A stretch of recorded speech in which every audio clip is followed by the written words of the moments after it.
A paz do Senhor Jesus, estamos iniciando mais um Instantes Finais, a sua aula de profecia e de escatologia bíblica no seu lar. E eu quero mais uma vez agradecer por sua audiência, a você que acompanha a programação da Rede Brasil pela TV ou pela internet. Que Deus te abençoe, que as bênçãos de Deus continuem sendo derramadas sobre a sua vida e sobre toda a sua família. Seja muito bem-vindo aos Instantes Finais. Eu gostaria de agradecer também pelas mensagens que temos recebido diariamente através do WhatsApp. Nós agradecemos por sua audiência, agradecemos por suas orações, agradecemos pela mensagem. E quando eu falo de mensagem, eu tanto me refiro àquelas mensagens de elogios, de parabéns, mas também aquelas mensagens com críticas, sugestões, opiniões. Saiba que a sua opinião é muito importante para nós. Está aparecendo aí na sua tela o número do WhatsApp, o prefixo é 81 e o número é o 99466-1010. Fique à vontade para criticar, sugerir, opinar ou mandar a sua dúvida, a sua pergunta para nós. Nós teremos o maior prazer de responder a sua pergunta aqui no programa. Se você está acompanhando diariamente o nosso programa, você sabe que nós estamos estudando sobre o ministério profético no Novo Testamento. E de forma mais específica, estamos estudando sobre as profecias registradas nas epístolas. Nos programas anteriores, nós estudamos sobre as promessas para os salvos, lá em Romanos 8, lembra disso? Hoje nós estudaremos outra profecia que encontra-se na Epístola aos Romanos, que trata acerca do futuro de Israel. Abre a tela, por gentileza. Isso, vamos hoje estudar sobre o futuro de Israel. Mas antes, deixa eu trazer uma informação que você já sabe, mas eu faço questão de repetir. As epístolas não são necessariamente livros proféticos. As epístolas foram escritas principalmente para corrigir erros doutrinários, para doutrinar a igreja, para encorajar a igreja que estava enfrentando perseguições, para treinar novos obreiros, para falar da esperança futura da igreja, dos salvos, enfim. Mas, sem dúvida alguma, uma das principais formas de Deus falar nas páginas do Novo Testamento foi através dos apóstolos, principalmente o apóstolo Paulo, que escreveu aí quase que 50% dos livros do Novo Testamento, e os demais apóstolos também, que também foram usados pelo Espírito Santo para falar de eventos futuros. Nesta aula hoje, nós vamos falar da nação de Israel. Nós vamos falar sobre o povo judeu e vamos falar tanto de Israel no passado, como Israel no presente e o projeto de Deus para Israel no futuro. É muito interessante isso, que na Epístola aos Romanos, o apóstolo Paulo dedica 3 capítulos para falar sobre o povo judeu. Os capítulos 9, capítulo 10 e capítulo 11 são 3 capítulos que Paulo trata especificamente sobre o povo judeu. Então nós vamos falar de Israel desde os tempos passados. Quem é Israel, esse povo escolhido para a execução dos eternos propósitos divinos. Nós vamos falar hoje também sobre a sua incredulidade, mas vamos também deixar bem claro que Deus não rejeitou o seu povo, que Deus ainda tem projetos futuros para com o povo judeu, e essa é a verdade, muitos judeus serão salvos no futuro. Vamos ler a nossa introdução? Então, a introdução da nossa aula, nós dizemos assim, que nos capítulos 9 a 11 da Epístola aos Romanos, o apóstolo Paulo escreve acerca de 3 temas principais. Primeiro, a incredulidade de Israel. Segundo, os judeus rejeitam a justiça de Deus. E terceiro, o futuro de Israel. De forma resumida, nós podemos dizer que o povo de Israel foi escolhido para a execução dos eternos propósitos divinos. Eu vou explicar daqui a pouco o que é isso. E por causa da sua incredulidade, falhou na sua missão. Entretanto, os israelitas não foram abandonados por Deus, pois vindo a crer em Cristo, estes serão salvos, como nós veremos a seguir.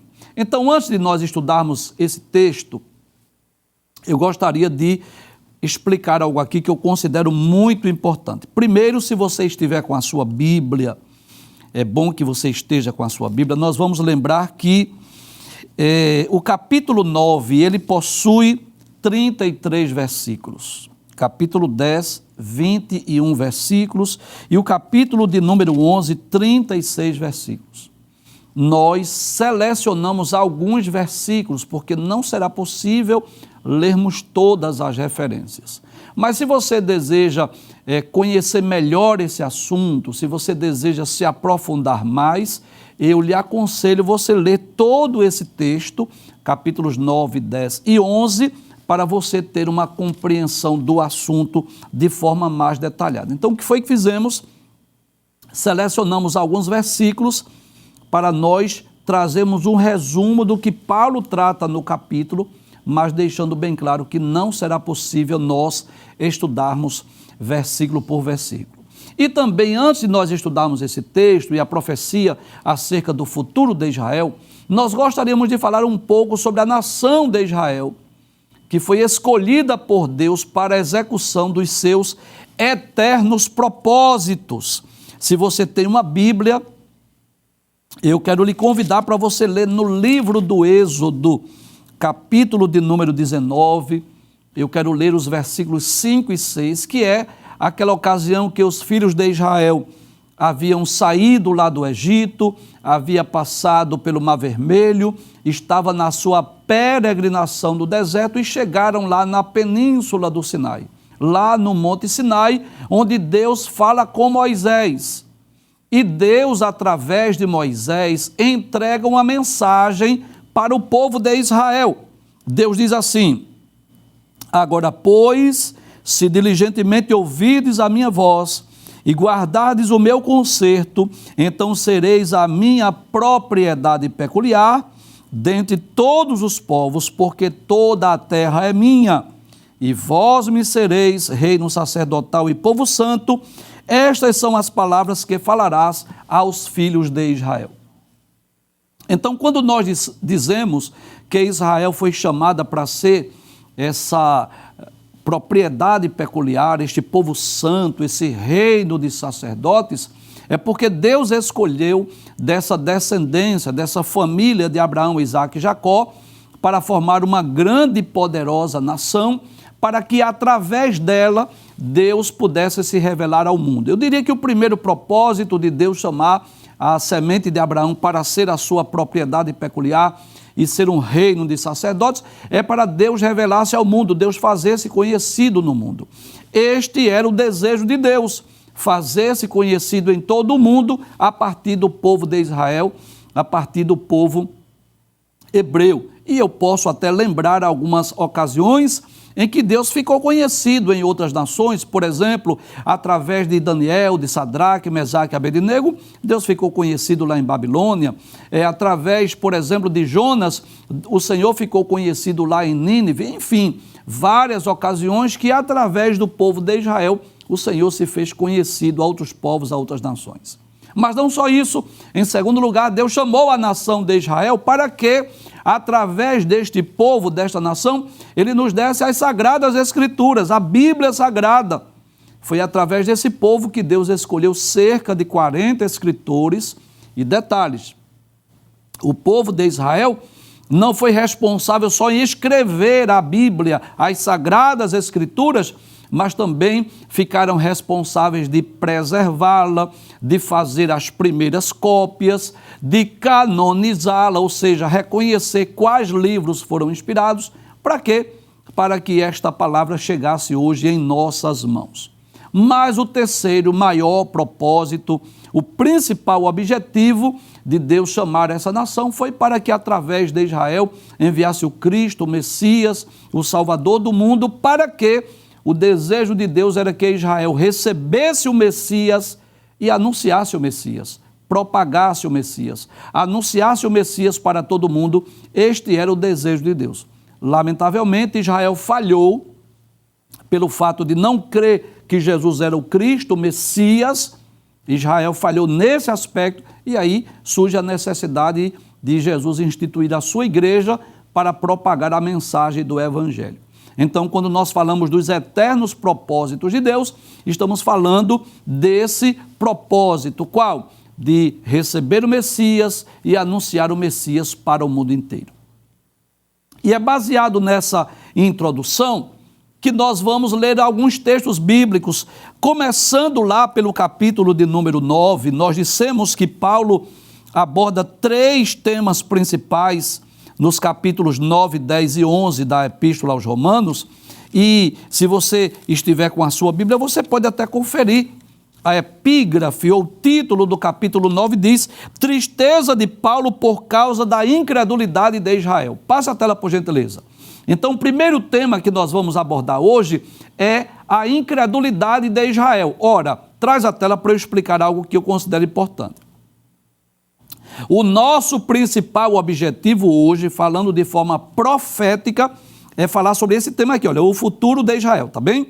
Agora, para nós explicarmos sobre este tema, o futuro de Israel, nós vamos falar sobre a incredulidade do povo de Israel. Vamos ler o texto? Olha o que Paulo diz. Paulo diz assim: em Cristo digo a verdade, não minto, dando-me testemunho à minha consciência no Espírito Santo. Tenho grande tristeza e contínua dor no meu coração. Olha que coisa interessante. Alguém pode perguntar, qual é o motivo da tristeza de Paulo? Eu respondo, a incredulidade do povo de Israel. Como diz João capítulo 1, versículo 11, veio para o que era seu e os seus não o receberam. Ou seja, Jesus veio ao mundo exatamente para o povo judeu, mas eles não receberam. Que coisa interessante. Jesus veio exatamente para os descendentes de Abraão, de Isaac, Jacó, mas eles não creram nele, não receberam como Messias, como rei dos judeus, apesar das muitas evidências que Deus havia deixado. Deixa eu citar algumas aqui. Por exemplo, Jesus nasceu de uma virgem, como havia sido dito pelo profeta Isaías. Jesus nasceu em Belém da Judeia, como havia sido predito pelo profeta Miqueias. Quando Jesus nasceu, os anjos apareceram lá aos pastores de Belém, dizendo assim: eis que vos trago novas de grande alegria, que será para todo o povo, pois na cidade de Davi vos nasceu hoje o Salvador, que é Cristo o Senhor. Os anjos anunciaram que o Messias havia nascido. Quando Jesus foi ser apresentado no templo, lembra de Simeão? Simeão tomou o menino dos braços e disse: agora despede em paz o teu servo, pois os meus olhos viram a tua salvação. Então, era uma prova que o Messias estava entre eles. Eu poderia citar ainda o testemunho do próprio Deus. Quando Jesus foi batizado no Rio Jordão, Deus disse assim: este é o meu filho amado em quem me comprazo, ou em quem tenho prazer. Eu poderia citar ainda o testemunho de João Batista, o precursor do Messias, que apontou para Jesus e disse: eis o Cordeiro de Deus que tira o pecado do mundo.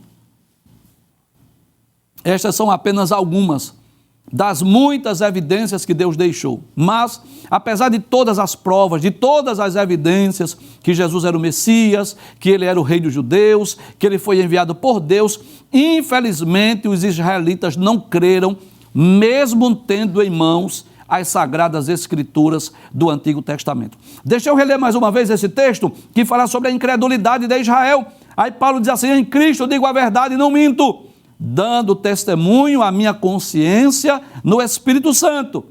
Tenho grande tristeza e contínua dor no meu coração. Vamos perguntar de novo a Paulo: Paulo, qual é o motivo da tua tristeza e da dor no teu coração? Passe o texto, por gentileza. Ele vai explicar. Ele diz assim: olha, porque eu mesmo poderia desejar ser separado de Cristo por amor dos meus irmãos, que são meus parentes segundo a carne, que são israelitas, dos quais, olha que coisa interessante, é a adoção de filhos, e a glória, e os concertos, e a lei, e o culto, e as promessas. Que coisa interessante. Paulo estava vivendo um conflito.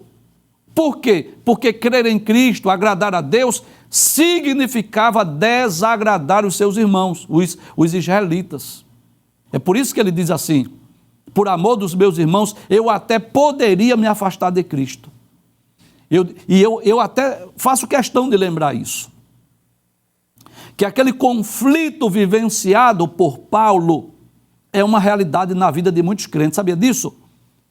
por exemplo, alguém que veio de outra religião, que pertenceu a uma outra igreja, mesmo se dizendo cristã, mas pertenceu a outra igreja, e agora essa pessoa está em Cristo, está na verdade, mas às vezes rejeitado pela família, porque a família continua na tradição, continua lá no paganismo, e essa pessoa vive esse conflito, porque agradar a Deus significa desagradar a família. Alguém fica triste, alguém se entristece, alguém xinga, alguém critica, alguém reclama, porque foi batizado naquela igreja, porque desde que nasceu fazia parte daquela igreja, mas só que agora a pessoa está na luz do Evangelho, a luz brilhou, os olhos se abriram. Ele entendeu que aquela igreja está comprometida com a idolatria, com o paganismo, e graças a Deus saiu de lá. Aí Paulo sente essa tristeza. Por quê? Estar em Cristo, guarda essa palavra. Estar em Cristo significa muitas vezes aborrecer alguém, entristecer alguém, gerar conflito na família, mas quem está em Cristo, quem está na luz do Evangelho, não deve atentar para isso, porque em primeiro lugar nós fomos chamados para agradar a Deus. É o maior mandamento, amar a Deus sobre todas as coisas. Então, volta ao texto mais uma vez, olha o que ele diz. Porque eu mesmo poderia desejar ser separado de Cristo por amor dos meus irmãos. Como quem diz assim, se eu for levar em conta o amor dos meus irmãos, que são israelitas, que são hebreus, eu vou me separar de Cristo. Até porque eles são meus parentes, não é segundo a carne. Aí, que coisa interessante. Ele vai explicar também sobre os muitos privilégios do povo judeu. Olha o que ele vai dizer. Os privilégios dos israelitas. Ele diz, dos quais é a adoção de filhos. Por quê? Foi essa nação escolhida por Deus, já falei aqui. Deles é a glória, os concertos, a lei, o culto, as promessas. Em outras palavras, traz a tela, Paulo está lembrando dos muitos privilégios que esse povo, essa nação recebeu da parte de Deus. Você sabe disso, a forma especial que Deus se revelou ao povo de Israel. Vamos começar lá pelo cativeiro, lá no Egito, vamos pensar. Quando Deus, por exemplo, enviou as 10 pragas sobre o Egito, mas preservou o seu povo que estava em Gósen. Depois Deus tirou o povo de Israel com mão forte. Eles atravessaram o Mar Vermelho a pés enxutos. Deus os guiou 40 anos lá do deserto, coluna de nuvem de dia, coluna de fogo de noite. Você sabe disso. Ao chegar lá no Monte Sinai, Deus se manifesta de uma forma especial a Moisés, dá as tábuas da lei, dá o modelo do tabernáculo, do culto. Quando eles possuem a terra de Canaã, conquistam a terra de Canaã, Deus levanta juízes, Deus levanta reis, faz com que Salomão construísse o templo. Então foi um povo que Deus se revelou de uma forma muito especial, muito extraordinária. Um povo que presenciou muitos milagres, mas mesmo tendo recebido tantos milagres, eles não creram em Cristo. Volta ao texto mais uma vez, aí Paulo lembra os privilégios do povo judeu. Ele diz, dos quais é a adoção de filhos, e a glória, e os concertos, a lei, o culto, as promessas. Passa o texto, Paulo continua falando, não é, acerca desses privilégios. Ele continua o seu argumento falando dos privilégios. Quais são? Dos quais são os pais, e dos quais é Cristo. Os pais aí se refere a quê? Os patriarcas, e dos quais é Cristo, porque Jesus é judeu, segundo a carne, o qual é sobre todos, Deus bendito eternamente. Em outras palavras, Paulo está dizendo que Jesus veio também da semente, da descendência de Abraão, Isaque e Jacó. Mas olha que coisa interessante. Eu quero que você guarde bem esse texto, porque nós vamos voltar a falar sobre ele no final do programa. Aí nós vamos para o versículo 27, como eu expliquei, não dá tempo nós lermos todos os versículos, e do versículo 5 nós vamos para o versículo 27, já que nós vamos falar sobre o futuro de Israel, que é o tema da nossa aula hoje. Aí Paulo diz assim, ainda que o número dos filhos de Israel seja como a areia do mar, porque é um número muito vasto, muito grande, o remanescente é que será salvo. E eu aproveito para deixar bem claro aqui que o fato de ser judeu não garante a salvação de ninguém. Você sabe disso, que a salvação só pode ser obtida através da fé em Cristo. Efésios capítulo 2, versículos 8 e 9, deixa isso bem claro. Pela graça sois salvos por meio da fé. Então, a graça é o favor imerecido que Deus oferece aos homens, a salvação, mas a fé é o recurso pelo qual nós podemos alcançar ou receber essa salvação. Então, Paulo deixa bem claro que apesar do número do povo de Israel seja vastíssimo, muito grande, como a areia do mar, só o remanescente é que será salvo. E que remanescente é esse, professor? Aqueles que vierem a crer em Cristo. Vamos pensar nos dias apostólicos. Quem é dos dias de Paulo que será salvo? Aqueles que creram em Cristo, judeus ou gentios. Não é isso que Paulo diz? Eu não me envergonho do Evangelho, porque o Evangelho é o poder de Deus para a salvação de todo aquele que crê, primeiro do judeu e também do grego. O grego aí é gentil. Isso está em Romanos, capítulo 1, versículos 16 e 17. Então, guarde esta frase que será muito importante para nós entendermos o programa hoje. Apesar do número do povo de Israel ser muito vasto, muito grande, só o remanescente é que será salvo. E que remanescente é esse? Aqueles que vierem a crer em Cristo. Agora nós vamos para o segundo tema, que é registrado no capítulo 10. Pode passar a tela, por favor? Qual é o segundo tema que Paulo aborda acerca da nação de Israel? Os judeus rejeitam a justiça de Deus. Olha que coisa interessante. Traz a tela. Professor, por que é que nem todo judeu será salvo? Paulo vai responder isso. Eles rejeitaram a justiça de Deus.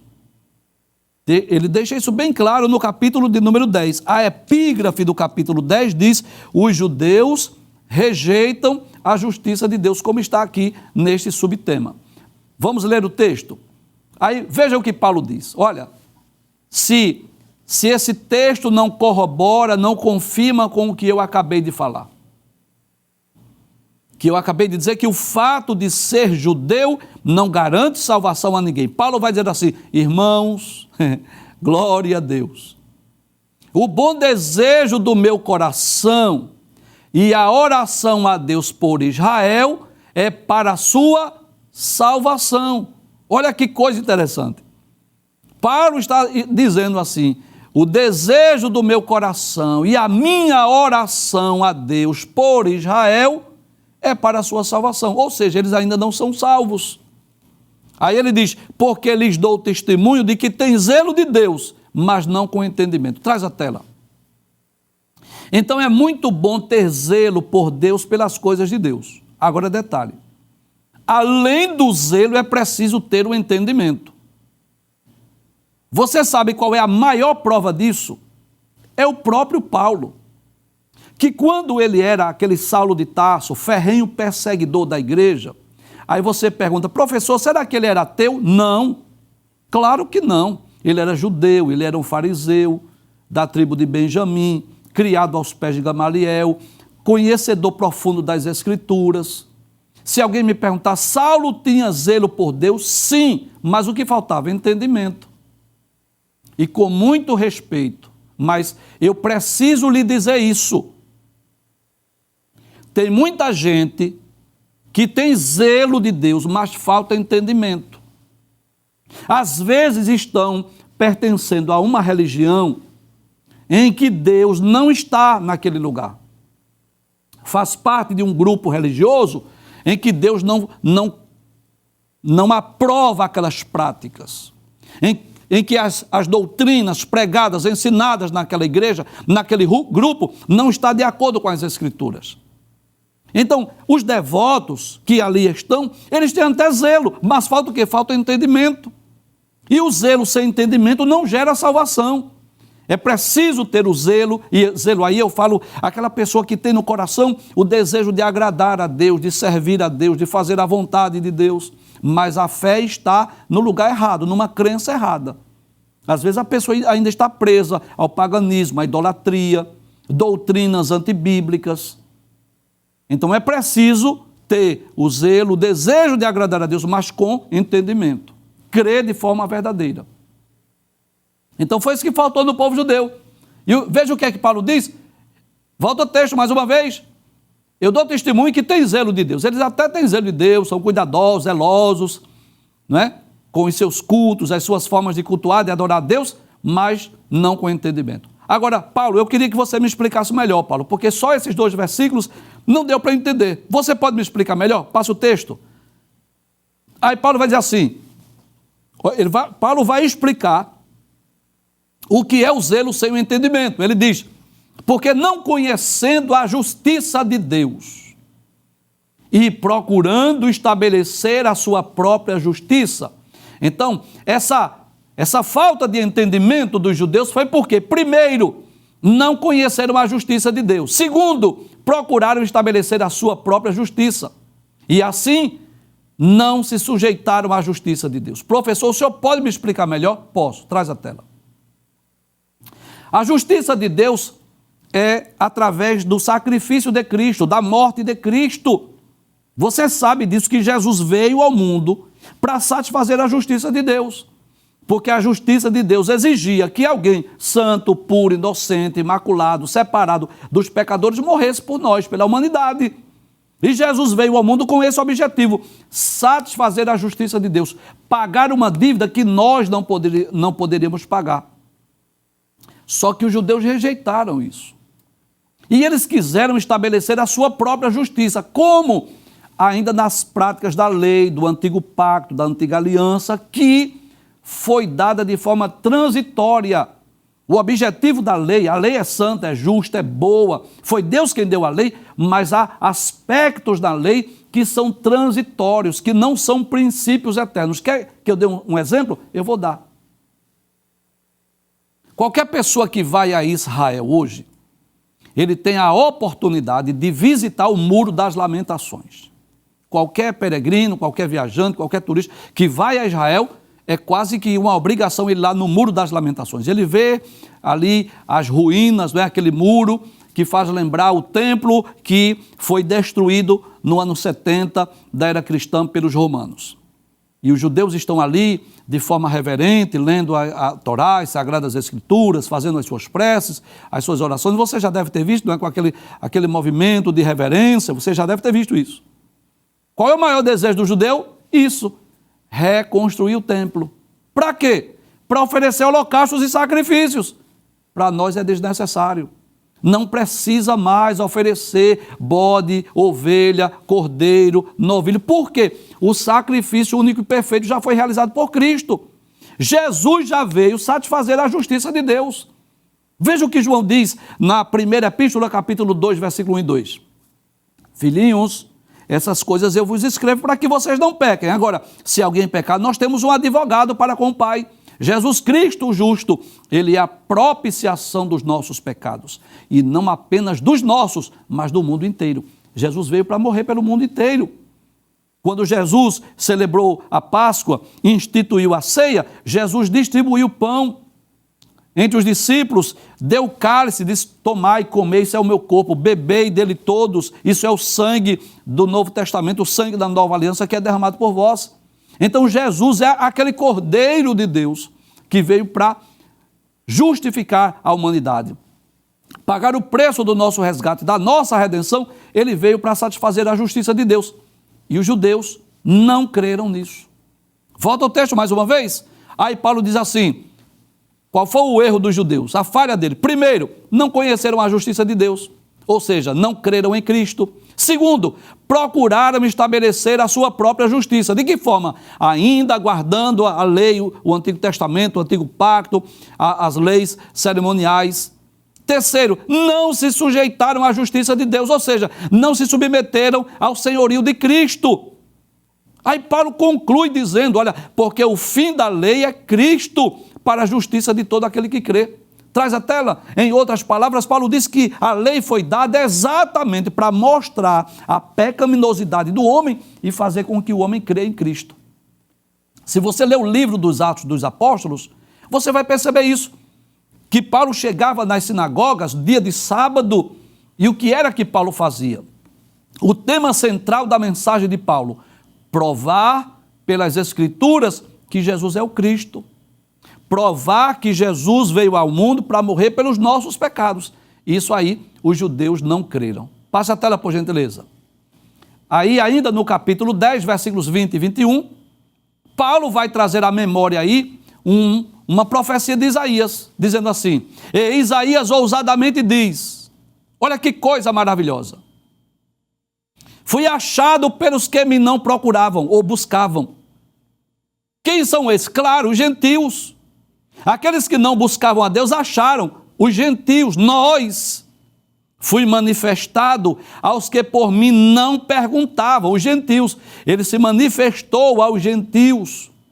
Mas contra Israel diz, todo dia estendi as minhas mãos a um povo rebelde e contradizente. Olha que coisa interessante. Traz a tela. Traz a tela. Paulo faz uso de uma profecia de Isaías. Deus dizendo assim, aqueles que não me procuravam, eu fui achado deles.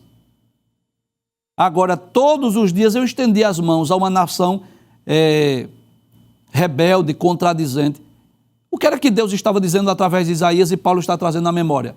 Dizendo assim, olha, ao povo que deveria me buscar, não me buscaram, que é o povo judeu. E a quem não deveria me buscar, que eram os gentios, porque não tinham a lei, não tinha o tabernáculo, não tinha um templo, enfim. Deus disse que foi achado. Deixa eu ler mais uma vez para você entender melhor.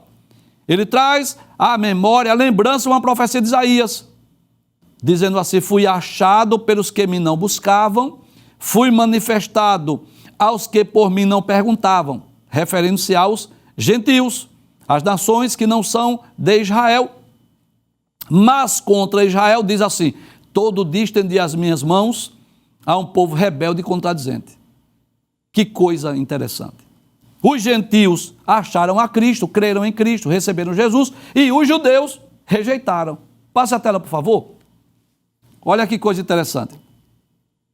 Agora nós vamos para o terceiro tema, que está no capítulo de número 11. Se você estiver com a sua Bíblia, você vai perceber que o título, ou epígrafe do capítulo 11, fala exatamente sobre isso, o futuro de Israel. Traz a tela. Então vamos pensar aí agora, já que nós falamos desses dois temas principais, capítulo de número 9, a incredulidade de Israel. Capítulo de número 10, os judeus rejeitaram a justiça de Deus. Agora vamos falar do futuro de Israel. O que é que vai acontecer com esse povo que foi incrédulo, que rejeitou a justiça de Deus? É sobre isso que nós vamos tratar, baseado nos ensinos de Paulo. E aí eu vou dizer que de forma mais específica vamos falar sobre o futuro do povo de Israel agora. Abre a tela, o que é que Paulo vai dizer? Digo, pois, porventura rejeitou Deus o seu povo? Paulo responde, de modo nenhum. Traz a tela. Então ninguém pode dizer que Deus abandonou Israel, que o povo de Israel está abandonado por Deus, que Deus não se importa mais com o seu povo, de forma alguma. Inclusive, há muitas profecias que vão se cumprir no mundo através de Israel. Você sabe disso. Por exemplo, o reinado milenial de Cristo, Jesus vai reinar sobre o mundo inteiro a partir de Jerusalém. Eu poderia falar ainda sobre a conversão em massa dos judeus, que vai ocorrer no final da grande tribulação. Então ainda há projetos, ainda há propósitos, ainda há profecias que vão se cumprir na vida do povo de Israel. Quer que eu dê um exemplo disso? Eu vou dizer. Nem todos os israelitas, o povo de Israel, voltou para a sua pátria. Nem todos, muitos, mas não todos. Sabe o que vai acontecer no milênio? Os judeus que estiverem espalhados pelo mundo voltarão mais uma vez para habitar em Jerusalém, porque isso é uma promessa para o milênio. Então Deus não rejeitou o seu povo, Deus não rejeitou Israel. Volta o texto mais uma vez. Aí Paulo diz, porventura rejeitou Deus o seu povo? Ele diz, de modo nenhum, porque também eu sou israelita. Olha, aí Paulo se coloca no lugar. Eu sou israelita, da descendência de Abraão, da tribo de Benjamim. Sabe o que é que Paulo está dizendo? Ora, se Deus rejeitasse o seu povo, teria rejeitado a mim também. Eu não sou israelita, eu não sou da descendência de Abraão, eu não sou lá da tribo de Benjamim. Aí Paulo diz, olha, quer uma prova que Deus não rejeitou o seu povo? A prova, eu sou servo de Deus, eu estou servindo a Cristo. Passe o texto, por favor. Aí ele diz: Deus não rejeitou o seu povo que antes conheceu. Não, de forma alguma. Apesar da incredulidade, apesar dos muitos pecados de Israel, Deus não rejeitou, Deus não desprezou. Aí ele vai fazer uso agora de outro texto do Antigo Testamento, que fala sobre o profeta Elias, a ocasião em que Elias pensou que só tinha ele, na ocasião que ele pensou que só havia ele servindo a Deus. Lembra disso? Aí Paulo diz assim, para explicar que Deus não havia rejeitado o povo de Israel. Ele diz: ou não sabeis o que a Escritura diz de Elias, como fala a Deus contra Israel, dizendo: Senhor, mataram os teus profetas e derribaram os teus altares, e só eu fiquei e buscam a minha alma. Você lembra disso? Traz a tela. Que foi a ocasião em que Jezabel mandou matar Elias, depois que ele matou os 450 profetas de Baal. Você lembra disso? Nós já estudamos aqui no programa. Elias pensou: Senhor, eu estou sozinho, querem me matar. Como que diz assim? Só tem eu de crente te servindo. E o que é que Deus responde? Passa a tela. Paulo vai lembrar isso. Pode passar a tela. Aí Paulo diz assim: mas que lhe diz a resposta divina? Como que diz assim? O que foi que Deus disse a Elias? Reservei para mim 7.000 varões que não dobraram os joelhos diante de Baal. Traz a tela. Talvez você fez essa pergunta. O que é que tem a ver a história de Elias com o futuro de Israel? Paulo vai responder. Abre a tela mais uma vez. Aí ele diz: assim, pois, também agora, neste tempo, Paulo está se referindo, claro, a quase 2 milênios atrás, aos seus contemporâneos. Ele está dizendo assim: ficou um resto. Que resto é esse? Aqueles que, apesar de serem judeus, creram em Cristo. Ficou um resto segundo a eleição da graça. Eleição aí é escolha. Mas se é por graça, já não é pelas obras. Ou seja, esse resto, ele está se referindo aos judeus que, como Paulo, creram em Cristo, mas creram por conta da graça, creram em Cristo. Ele diz: de outra maneira, a graça já não é graça. Traz a tela. Esse resto que sobrou, como Elias, né? Como Deus disse a Elias que ainda havia 7.000, são aqueles que, apesar de serem judeus, creram em Cristo, segundo a eleição da graça. Não foi pelas obras da lei que eles foram salvos, mas exatamente segundo a eleição pela graça. Passa a tela para nós concluirmos o programa. Esse tema aí é chave. Esse texto aí. Aí Paulo diz assim: olha que coisa interessante, que parece que vai contradizer o que eu havia dito, porque nós havíamos lido, havíamos dito, baseado nos escritos de Paulo, que só o remanescente é que seria salvo. Lembra disso? Mas agora Paulo vai dizer assim: e assim, isso está em Romanos 11, 26 e 27, todo Israel será salvo. Traz a tela. Aí você vai perguntar: professor, e agora? É só o remanescente ou é todo Israel que será salvo? Aí eu digo: o remanescente que será salvo é aquele que crê em Cristo, como Paulo. Apesar do número de Israel ser como a areia da praia, a areia do mar, o remanescente. Esse remanescente é aqueles que creem em Cristo. Mas observe que Paulo disse que Deus não rejeitou o seu povo.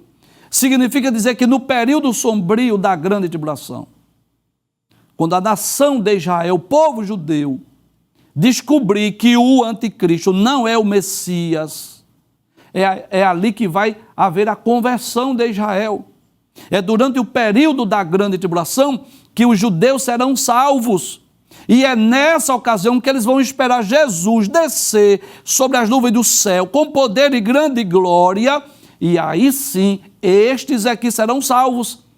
Passa a tela, não. Abre a tela por gentileza. Observe.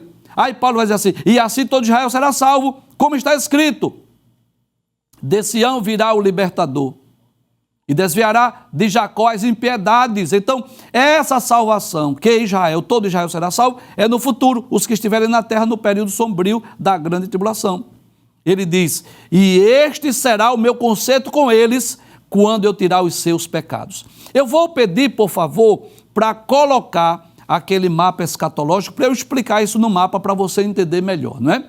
Então, observe, na ocasião do rapto ou do arrebatamento da igreja. Quem é que será arrebatado? Os judeus e gentios que creram em Cristo. Deixa eu falar aqui nessa câmera melhor. Então, os judeus e gentios que creram em Cristo serão arrebatados aqui, ok? Mas aqueles judeus que não creram em Cristo ficarão aqui na terra nesse período sombrio da grande tribulação.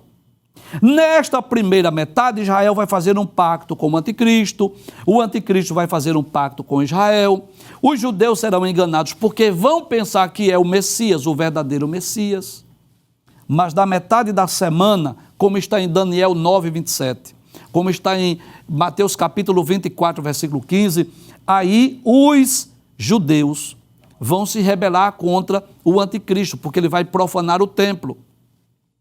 Nesta segunda metade da grande tribulação, Israel será muito perseguido, o povo judeu serão perseguidos pelos exércitos do anticristo. Só que é aqui que vai ocorrer a conversão do povo judeu.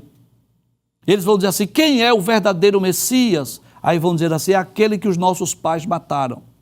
E é nessa ocasião da segunda fase, da segunda vinda de Cristo, quando Jesus vier sobre as nuvens do céu com poder e grande glória, conforme Zacarias capítulo 12, versículo 10, que Deus vai derramar o espírito de súplicas, o espírito de graça sobre o povo judeu, e eles verão a Cristo, aqueles que seus pais os traspassaram. É nessa ocasião que todo Israel será salvo, porque estarão aguardando o Cristo, o Messias. Então eu posso dizer que, para os dias de Paulo, só um remanescente foi salvo. Quais? Aqueles que vieram a crer em Cristo. Agora, no futuro, na ocasião da segunda fase da segunda vinda de Cristo, é que haverá conversão em massa do povo de Israel, e aí sim, posso dizer, como disse o apóstolo Paulo, todo judeu será salvo.